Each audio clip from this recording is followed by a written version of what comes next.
Audio Jungle.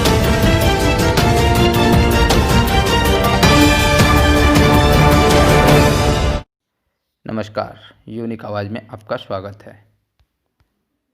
2020 की 10 बड़ी राजनीतिक घटनाएं। बीजेपी ने दिल्ली में झटके के बाद एमपी बिहार में पाई सत्ता, आंदोलनों और गठबंधनों से गरमाई रही सियासत। साल 2020 कई बड़ी राजनीतिक घटनाओं का साक्षी रहा।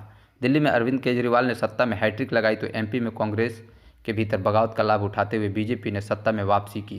बिहार चुनाव में सत्ता विरोध लहर के बावजूद बीजेपी जेडीयू ने सरकार बना ली। वहीं 2019 के लोकसभा चुनाव के बाद इस साल कांग्रेस का निराशाजनक प्रदर्शन जारी रहा और वह अंदरूनी गुटबाजी से जूझती रही। यह साल गठबंधनों में उतार चढ़ाव के नाम भी रहा। महाराष्ट्र में बीजेपी से अलग शिवसेना की गठबंधन सरकार ने सत्ता में एक साल पूरा कर राजनीति में नई पहल के संकेत दिए तो कृषि कानूनों के विरोध में अकाली दल ने एनडीए छोड़ दिया। एलजेपी का बिहार में एनडीए छोड़ चुनाव लड़ने का दाव कई मायनों में सफल रहा। आइए ऐसे ही 10 बड़ी सियासी घटनाओं पर डालते हैं नज़र। केजरीवाल की दिल्ली में हैट्रिक। संशोधित नागरिकता कानून एंटी सीएए मूवमेंट के विरोध में दिल्ली समेत देश भर में जनवरी में हुए प्रदर्शन शाहीन बाग आंदोलन का सबसे बड़ा केंद्र उभरा। इसी मुद्दे पर सियासी उफान के बीच दिल्ली में फरवरी 2020 में विधानसभा चुनाव हुए, मगर दिल्ली में ध्रुवीकरण नहीं चला और अरविंद केजरीवाल की अगुवाई वाली आम आदमी पार्टी ने 70 में से 62 सीटें जीतकर 3/4 बहुमत हासिल किया। बीजेपी को 8 सीटें और कांग्रेस शून्य पर रही। मध्य प्रदेश में फिर शिवराज का राज।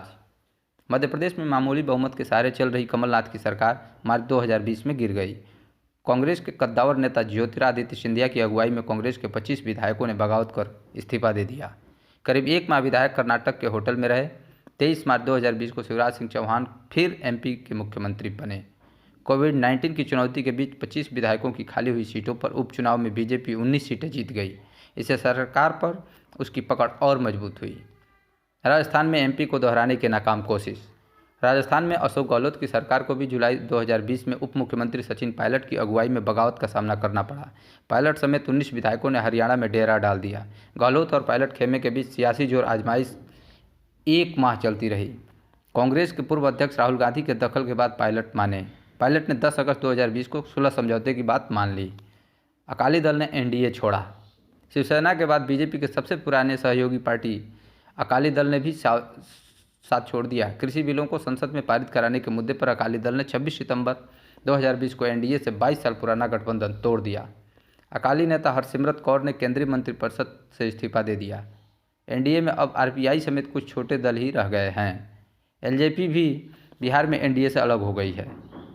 हालांकि रामविलास पासवान के निधन के बाद केंद्र सरकार में एलजेपी का कोई प्रतिनिधित्व नहीं रहा। पासवान की राज्यसभा की खाली सीट पर भी सुशील मोदी को चुना गया। बिहार चुनाव में चुके पर तेजस्वी का उदय। लोकसभा चुनाव 2019 में करारी हार के बाद राजद नेता तेजस्वी यादव के नेतृत्व पर सवालिया निशान थे। अक्टूबर 2020 के पहले तक बिहार विधानसभा चुनाव में नीतीश कुमार के नेतृत्व में बीजेपी जेडीयू गठबंधन की एकतरफा जीत के कयास लग रहे थे, लेकिन तेजस्वी के तीखे चुनाव प्रचार, पिता लालू प्रसाद यादव की तरह जनता से जुड़ने की शैली ने माहौल बदला। राजद 75 सीटों के साथ बिहार में सबसे बड़ी पार्टी बनकर उभरी। बिहार विधानसभा चुनाव की 243 सीटों में एनडीए को बहुमत से सिर्फ 2 सीट ज़्यादा 125 सीटें मिली। राजद की अगुवाई वाले महागठबंधन को 110 सीटें मिली। नड्डा ने संभाली बीजेपी की कमान।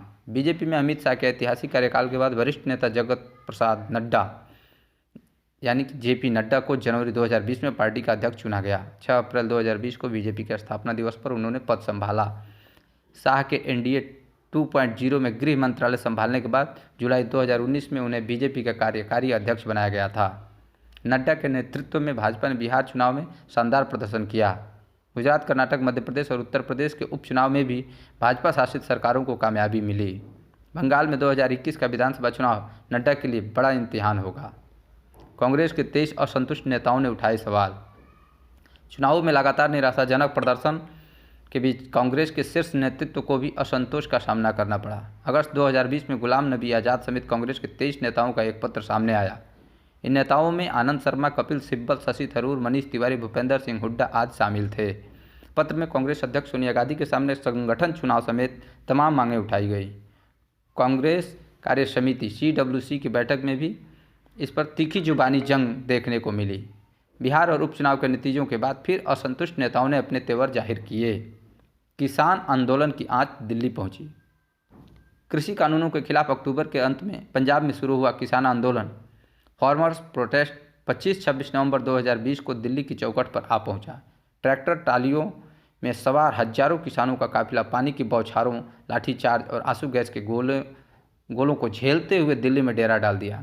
किसानों ने दिल्ली हरियाणा के सिंधु और टिकरी बॉर्डर को कब्जे में ले लिया है। दिल्ली जयपुर हाईवे पर नया मोर्चा खोल दिया। किसानों और केंद्र के बीच 6 दौर की वार्ता के बावजूद कृषि कानूनों पर गतिरोध कायम है। महाराष्ट्र में शिवसेना गठबंधन का 1 साल। महाराष्ट्र में बीजेपी से अलग होकर 2019 में कांग्रेस और एनसीपी के साथ शिवसेना सरकार ने 1 साल पूरा किया। इसे देश में गठबंधन राजनीति में नया बदलाव माना जा रहा है। कांग्रेस और एनसीपी से वैचारिक अंतर्विरोधों के कारण माना जा रहा था कि महाराष्ट्र विकास अघाड़ी की सरकार ज़्यादा दिन नहीं टिकेगी। चुनावी राजनीति से दूर रहे उद्धव ठाकरे एक मंझे राजनेता के तौर पर उभरे। विधान परिषद चुनाव में गठबंधन ने बीजेपी को पटखनी दी। कंगना उद्धव सरकार में तनातनी।